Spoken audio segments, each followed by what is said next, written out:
Bonjour. Aujourd'hui, nous allons parler de la deuxième partie de la Trinité. Nous allons parler de la personne même de Jésus. Mais je voudrais que vous profitiez de ce super paysage du lac Léman qu'on a à partir des hauteurs d'Évian. Merci en tout cas pour votre présence. Merci pour ce moment que nous allons passer. Je voudrais aussi vous préciser que dans quelques semaines, nous serons à Massy. Mais pour tous ceux qui reçoivent encore des SMS ou qui reçoivent encore des emails de la part de Mission 7, sachez que vous serez avertis de tout ce qui se passe et vous aurez tout sur le site également. Merci d'être avec nous. Je m'inclus dans le paysage, mais je laisse la plupart au paysage. Je voudrais parler aujourd'hui de cette deuxième phase. La semaine dernière, nous avons parlé de Jésus. Aujourd'hui, nous allons parler d'une autre catégorie en ce qui concerne Jésus lui-même, parce que la Bible dit qu'il est Emmanuel, Dieu avec nous. Alors le texte sur lequel je vais m'appuyer pour démarrer se trouve en Deutéronome 6, verset 4, où il dit « Shema Israël, Adonai Elohenu, Adonai Echad ». En français, « Écoute Israël, l'Éternel notre Dieu, le seul Éternel ». C'est ce passage que vous aurez quand les Juifs vous parleront de Dieu. Ils vous parleront de Dieu parce qu'ils vous diront « Il est le seul Éternel ». Le seul, l'unique, il est notre Dieu, le seul Dieu qui existe. Donc nous allons partir sur ce passage afin de pouvoir déterminer pourquoi est-ce que Dieu dit que Jésus s'appelle Emmanuel. Pourquoi Jésus s'appelle-t-il Emmanuel? Parce que ça signifie Dieu avec nous ou Dieu parmi nous. On va essayer de le voir. Rappelez-vous Jean 1, verset 1, au commencement était la parole. Donc maintenant, vous savez que la parole, c'est Christ. Et la parole était avec Dieu et la parole était Dieu. La parole était Dieu. Ou encore, vous savez, quand Dieu paraît à Moïse, il dit « Je suis ». Ou « Je suis celui qui est, celui qui était et celui qui vient ». Le même mot signifie toute cette phrase. Quel que soit l'endroit où vous pouvez vous tourner, je suis. Je ne disparais pas, je ne deviens pas le passé. Tout est inclus en moi parce que je suis toujours. Vous savez, la différence entre l'être humain et Dieu, c'est que nous, on peut parler au passé. On peut parler comme on veut, mais on n'ira plus dans le passé. On peut parler du passé, mais on n'ira plus dans le passé. On peut parler de l'avenir, mais on a du mal à se projeter. On doit attendre que l'avenir, que le temps passe pour entrer dans l'avenir. Mais Jésus, lui, il est toujours présent. Jésus ne parle pas d'avenir, il ne parle pas de passé, il parle toujours de présence. Et quel que soit ce qui se passe, il ne bouge pas. Pourquoi il ne bouge pas? Parce qu'il est indéniable que quand on dit au commencement, prenez la Genèse, au commencement, donc on parle du temps, au commencement, Dieu créa, donc ça c'est la matière, excusez-moi, Dieu créa, donc la terre et les cieux. Donc vous avez la matière, vous avez tout en même temps. Et c'est vrai que quand cela se met en place, on se rend compte que le temps n'a pas d'impact sur Dieu, la matière n'a pas d'impact sur Dieu, et l'espace n'a pas d'impact sur Dieu. Donc Dieu, il a créé quoi? Il a créé le temps, il a créé l'espace, il a créé la matière, et il a tout créé en même temps. Parce que pour que la matière paraisse, il faut du temps. Pour que la matière paraisse, il faut de l'espace. Donc ces trois entités-là, espace, temps et matière, doivent être simultanées. Et Dieu se permet le luxe de ne pas en faire partie. Il gère, il peut générer des actions sur ces trois choses, mais il n'en fait pas partie. Ce qui nous montre que si Dieu faisait partie du temps, il serait limité. S'il serait partie de l'espace, il serait limité. S'il serait partie de la matière, il serait limité. Mais il ne fait partie d'aucun de ces trois éléments. Ce qui nous montre qu'il est au-delà de tout ça. Il peut traverser, il peut faire ce qu'il veut, mais il n'est pas dedans. Les amis, c'est ça qui montre la différence entre Dieu et nous. D'accord? Alors, Jésus dit en Apocalypse 1, verset 8, pour appuyer ceci, parce que quand on dit « et la parole était Dieu », beaucoup de gens disent « ouais, il se proclame Dieu, etc. » Mais Mais dans l'Apocalypse, c'est lui qui parle, c'est Jésus qui parle. Je suis l'alpha et l'oméga. Je suis le commencement et la fin. Il n'y a pas de commencement sans moi, il n'y a pas de fin sans moi. C'est moi qui arrête tout. Vous pouvez vous suicider, vous pouvez faire ce que vous voulez, vous n'arrêtez pas le temps. Hein. Vous n'arrêtez rien du tout. Mais Jésus, quand il a décidé d'arrêter tout, il arrête tout.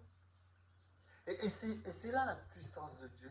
C'est ce qui est au-dessus de nous. C'est ce qui nous dépasse et qu'on ne conçoit pas. Je suis l'alpha et l'oméga, dit le Seigneur. Celui qui était, qui est et qui vient.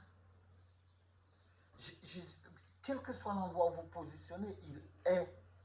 Et il ajoute le Tout-Puissant. Vous imaginez sortant de la bouche de Jésus, je suis le Tout-Puissant, Apocalypse 1, verset 8. Donc c'est la notion numéro 1. Jésus est préexistant à tout. Moi, ça me plaît de parler de Jésus, parce que je trouve que c'est l'être le plus magnifique qui ait jamais été introduit dans cet univers. Il n'y a personne comme lui. C'est pourquoi la Bible dit « Nul n'est comparable à toi, nul n'est comparable à toi ». L'apôtre Paul nous le montre. Rien, personne, aucune matière, aucun espace, aucun temps ne peut être comparé à Jésus. Les amis, il est en dehors de tout ça, il contrôle tout ça. C'est pourquoi vous êtes là. Vous êtes tributaire du temps. De toute manière, vous allez vivre quoi, 100 ans et c'est fini. Vous êtes tributaire du temps, vous êtes tributaire de la matière. Regardez dans quel état vous êtes quand vous êtes en mauvaise santé. Vous êtes tributaire de l'espace. Regardez toute cette personne claustrophobe. Si vous étiez enfermé quelque part sans espace, essayez de vous imaginer ce que ce serait. C'est pourquoi il faut respecter Christ. Il faut le respecter. Vous ne maîtrisez ni souffle, ni rien du tout. Vous ne maîtrisez rien du tout. Alors, là, quand les pharisiens se présentent, ils disent, mais qui prétends-tu être? Mais t'es qui, toi, Jésus? Et regardez ce qu'il répond. Jean 8, verset 53, 59, il dit, en vérité, je vous le dis, là, tout de suite, là, avant qu'Abraham fût, je suis. Il emploie le même terme qu'il a utilisé pour Moïse. Avant qu'Abraham fût, je suis. Et c'est comme ça que vous devriez concevoir la vie. Je suis, parce que vous êtes à l'image de Dieu. Vous êtes présent à ce que vous faites. Quand vous parlez à un enfant, vous êtes présent à ce que vous faites. Quand vous parlez à votre conjoint, vous êtes présent à ce que vous faites. Quand vous vous engagez, vous êtes présent à ce que vous faites. Si vous êtes toujours présent à ce que vous êtes, vous serez présent à ce que vous faites. Les amis, soyez à l'image de Dieu. Je suis concerne chacun de nous. Nous représentons Dieu, nous représentons la personne de Dieu. Nous devons toujours être présents à ce que nous sommes. Nous sommes de véritables enfants de Dieu. Les amis, Colossiens 1, verset 15 à 17, l'apôtre Paul va plus loin. Il dit Jésus est à l'image du Dieu invisible. Il dit il est le premier-né de toute la création. Car en lui ont été créées toutes les choses qui sont dans les cieux et sur la terre, les visibles et les invisibles, trône, dignité, domination, autorité. Tout a été créé pour Christ et par lui. Les amis, il est avant toute chose et toute chose subsiste en lui. Vous savez, quand il dit le premier-né, je sais que certaines religions, comme les témoins de Jéhovah, disent ah mais il est le premier-né, donc c'est qu'il est né un jour. Mais non, c'est parce qu'ils ne comprennent pas le mot prototokos.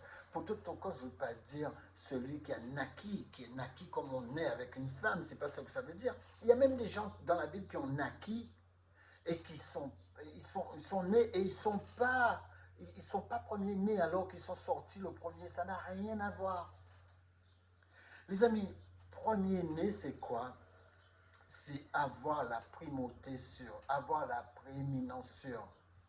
C'est pourquoi cette notion numéro 2 veut dire tout existe par lui et pour lui. Tout existe par lui et pour lui. N'oubliez pas cette notion. Tout existe par Christ et pour lui. Le premier-né de toute la création, c'est celui qui a la première place. Ce n'est pas celui qui est né le premier, ce n'est pas celui qui a pris naissance le premier.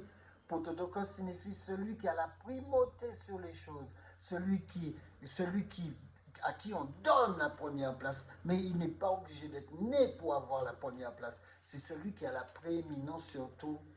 Il y a des gens qui sont des éminences par-ci, des éminences par-là, mais Jésus a la prééminence. Il est avant toutes les éminences. Les amis, on a des cas dans la Bible, comme dans Genèse 49, verset 3. On nous dit que le premier-né, c'est celui qui avait la force et les prémices. C'est celui qui avait la supériorité, dignité, et c'est celui qui était supérieur en puissance. Mais c'est vrai que quand vous regardez, par exemple, un certain passage comme avec Joseph, quand il s'agit de la bénédiction de son père aux enfants de Joseph, Ismaël et Manassé, eh bien, ce n'est pas le premier-né qui a eu le droit d'aînesse. Non, c'est le deuxième. Il en est de même pour Jacob et Ésaü. Ce n'est pas le premier sorti du sein maternel qui a eu la place de premier-né. C'était Jacob, le deuxième.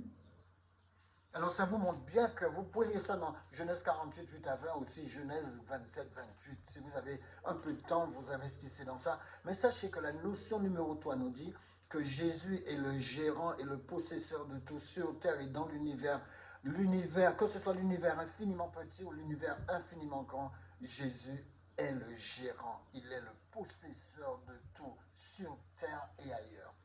Alors l'ange dit, si on prend Luc 1, verset 30, ça nous montre la notion numéro 4, il nous dit, ne crains point Marie. C'est l'ange qui parle. L'ange lui dit, ne crains point Marie, car tu as trouvé grâce aux yeux de Dieu. Et voici, tu deviendras enceinte et tu enfanteras un fils et on lui donna le nom de Jésus. C'est Dieu lui-même qui a nommé Jésus. C'est ça la notion numéro 4. C'est Dieu lui-même qui a nommé Jésus. Il sera grand et sera appelé fils du Très-Haut. Et le Seigneur Dieu lui donnera le trône de David, son père. Donc vous voyez qu'il est dans une prophétie, il est dans une lignée. Jésus n'arrive pas comme ça. Il arrive après qu'il ait averti son peuple pendant des années. Alors il régnera sur la maison d'Israël éternellement et son règne n'aura point de fin. Comment est-ce qu'il peut s'agir, Jésus peut être un être humain avec une finitude? Parce qu'on nous dit, son règne n'aura point de fin. Ou encore, son règne sera éternel. Son règne sera pour toujours. C'est la raison pour laquelle je dis à certaines personnes, quand ils manquent de respect à Christ, je leur dis, en tout cas, il va durer toujours. Toi, tu vas durer combien de temps? Combien de temps tu vas durer, toi? Parce que lui, il va durer pour toujours. Matthieu 1, verset 23 nous dit, voici la Vierge sera enceinte, elle enfantera un fils et on lui donnera le nom d'Emmanuel. Emmanuel signifie Dieu avec nous. Tant que Jésus est là, Dieu est avec nous. Ce n'est pas un Dieu détaché de lui, c'est parce qu'il est lui-même Dieu. Rappelez-vous quand il parle en Jean 15, il dit, tout ce que vous priez en mon nom, je le ferai. Attendez. Tout ce que vous prierez en mon nom, je le ferai. Les gens disent que Jésus est mort. Vous avez vu ce qu'il dit? Il dit, tout ce que vous allez prier en mon nom, je le ferai. Il n'a pas dit, mon papa le fera. Il n'a pas dit, le Saint-Esprit le fera. Il a dit, je le ferai. Ça vous montre bien qu'il est éternel. Ça vous montre bien qu'il n'a pas de fin. Essayez d'imaginer, si vous n'avez rien compris à Jésus. Pendant qu'il est sur terre, il dit aux disciples, les disciples, écoutez ça. Je vais partir, je vais vous envoyer le Saint-Esprit, d'accord? Mais je vais partir. Écoutez bien. Tout ce que vous allez demander en mon nom, et tous les descendants après vous, transmettez-leur le message. Tout ce que vous allez demander en mon nom, je le ferai. Jésus va mourir dans peu de temps, et Jésus dit tout ce que vous demandez. C'est fou comme principe. Il va mourir et il dit, tout ce que vous allez demander, je vais le faire. Vous avez vu la puissance de la résurrection? Vous avez vu la puissance de Jésus qui sort du tombeau dans cette phrase? Et quand les gens parlent de Jésus comme étant monsieur tout le monde, mais arrêtez les amis, blasphémez pas, et du respect. Les amis, Jésus c'est Dieu lui-même. Quels sont certains noms donnés à Jésus? On donne des noms différents à Jésus parce que ces noms ne sont pas les noms vraiment de Jésus, mais ce sont des caractéristiques en rapport avec ses agissements.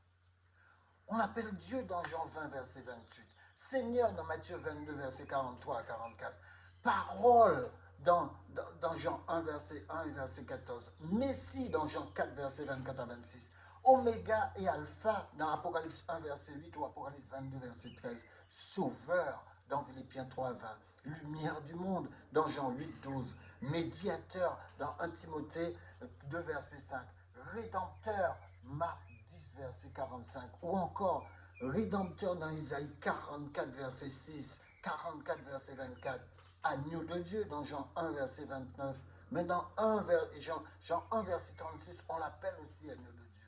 Le pain de vie dans Jean 6, verset 35, dans Jean 14, verset 6, c'est le clou, le chemin, la vérité et la vie.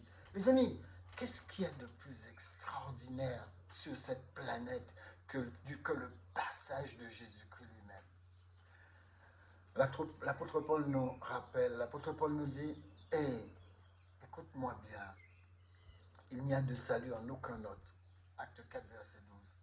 Il n'y a de salut en aucun autre, car il n'y a sous le ciel aucun autre nom qui a été donné parmi les hommes par lequel nous devrions être sauvés. Aucun, personne, quel que soit le nom que vous lui donnez, il n'y a aucun. Jésus, c'est la seule voie de salut. Ça, c'est la notion numéro 5. Le salut n'a qu'un seul nom, Jésus-Christ. Les amis, tournez l'équation comme vous le désirez. Le salut n'a qu'un seul nom. Et quand Jésus paraît, vous savez ce qu'il dit dans Jean 14, verset 1 à 3? Il dit, ne soyez pas troublés, hein. Quel que soit ce que les gens racontent, ne soyez pas troublés, ne soyez pas confus. Hein. Il dit, écoute bien, que votre cœur ne se trouble point. Hein. Croyez en Dieu et croyez en moi. C'est-à-dire, crois dans mon Père et crois en moi, puisque nous sommes un, dit-il.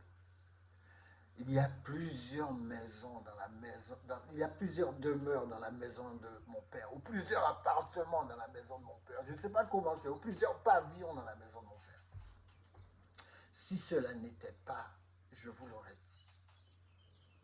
Je vais vous préparer une place.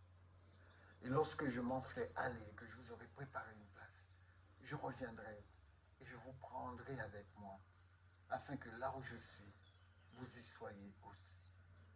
Les amis, Jésus est le seul capable de dire ça. Il est le seul capable de dire cela.